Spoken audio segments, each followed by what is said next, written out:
Welcome to the Reading Room podcast, a podcast series hosted by me, Georgina Durrant. Together, we'll dive into the transformative power of reading. In this series, I'm joined by a real inspiring mix of guests, from Twinkl's original authors to Premier League footballers, as we explore the joys, the challenges, and life-changing impacts of reading. Let's dive in. In this episode, I am thrilled to be joined by Emma and Steve, who are the original authors. Emma has been involved in writing, editing and creation of Twinkl resources and children's books for 10 years, having worked as an illustrator, a teaching assistant, an EAL tutor and classroom teacher. Emma is currently a youth worker supporting autistic children and young people outside of her Twinkl time. Steve is a writer and team leader in Twinkl Originals, now being with the company for more than 10 years. He has experience writing both fiction and non-fiction for adults as well as children, and he's also spent 20 years in primary teaching roles. That's impressive, Steve. Thank you both so much for joining me. I'm sure loads of people are really interested to know this, especially as your authors. Where do you get your ideas for writing the original books? First and foremost, I think I like to imagine real children and what they want to read. Working in a youth club, and I have some, nephews and nieces. Some of the ideas come from them. At my youth club, a lot of the children were really interested in axolotls because it was in their favourite computer game. Big now. So we had an axolotl ideation session, see what we could come up with, because that seemed very popular suddenly. And I think for me, it's a real mix of trying to make some books that we think are things that children need to learn about. So Diwali, for example, we think it's really important to help sort of increase respect and understanding of people that might celebrate things that are different to their own experiences. But then also a lot of fun, like reading for pleasure is a real priority. So hence the axolotls.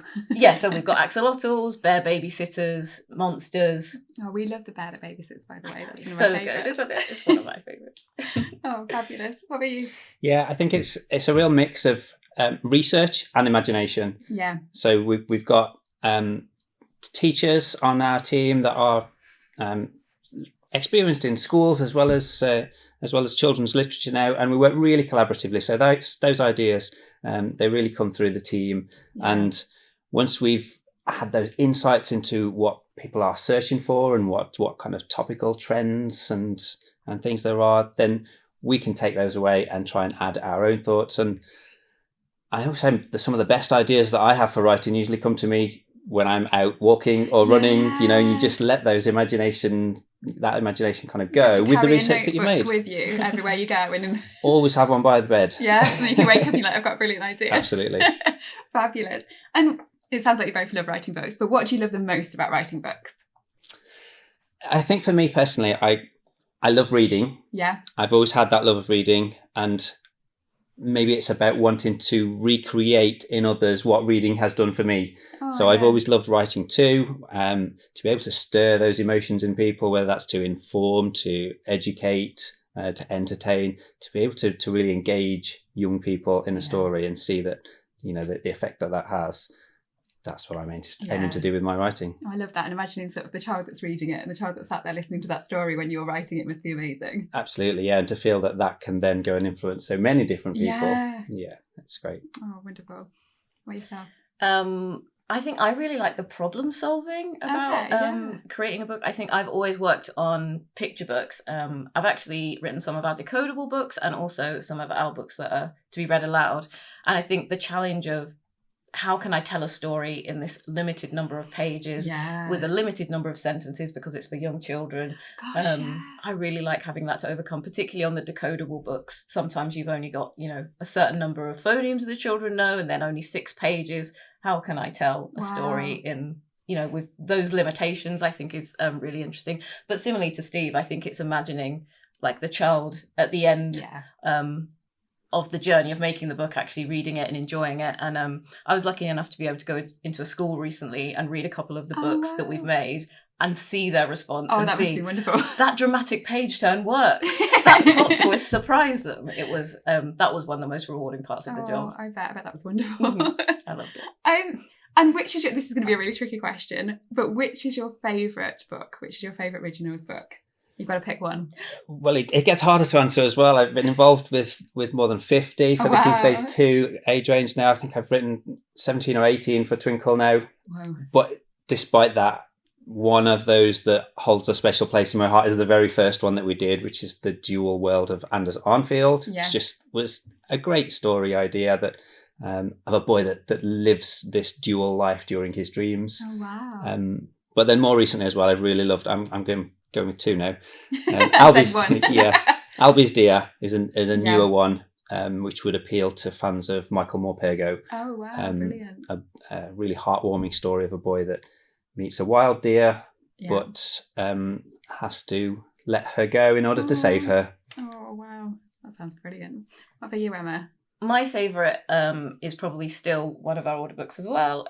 We're All Different was one of the first books I ever came up with. And I think I really hoped that people would, I guess, enjoy it as a really simple way to open up conversations about difference and celebrating diversity.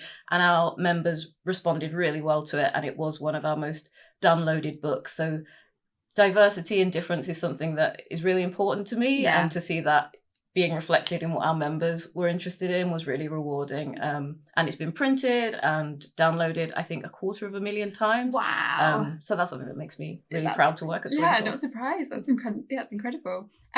So last question. What makes Twinkl's reading offering more accessible to all types of readers? It's something that I'm passionate about, is special education needs and disabilities. So how does it make it accessible to all readers? I mean, me and Steve and I were having a chat about this, and I think a lot of the things are things that we just take for granted because we've been doing it that way for so long. Even if we just think about the basics of the design elements, like how much space we leave around the words, trying to think about readability all the time.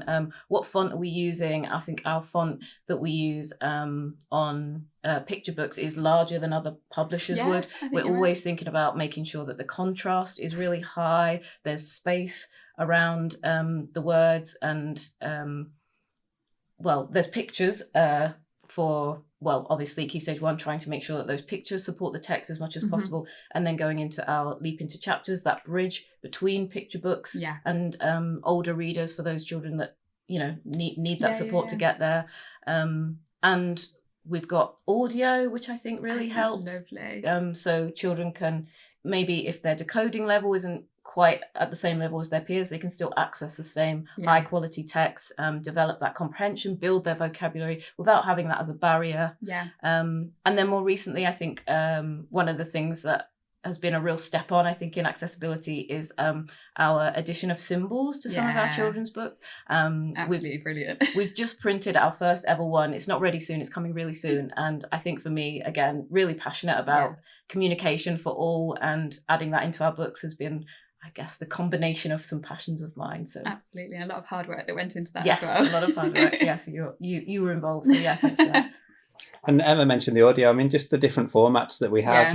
Our books are printed paperbacks that are available, but to have them as ebooks, downloadable as a PowerPoint or a PDF, to have them accessible digitally via the app, to have the audio as well, so that children can listen along and follow. Having all of those different formats, obviously a huge thing. And we have really strong feelings on diversity and representation. So for children to be able to see and recognise themselves in our stories, whether that's everything from their physical appearance to the type of house they live in and type of family structure that they have, for children to see themselves in our stories, just is a really big positive factor.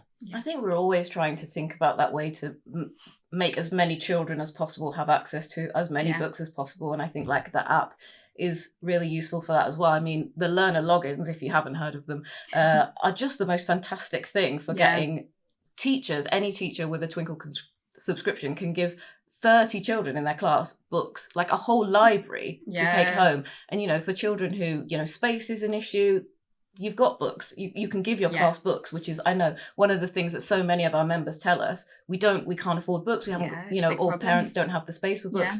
We can help with that. We can give them those books. So the app's amazing, and it has the audio on there as well for children that might not have an adult that has the time, or maybe doesn't have the language to read with them. they can access those independently. They're still included, aren't they? We're still trying to include them. So we're trying to remove those barriers to books all the time in so many different ways. Brilliant. Thank you so much. It's been brilliant having you both as guests. Thanks so much. Learned so much about the original books.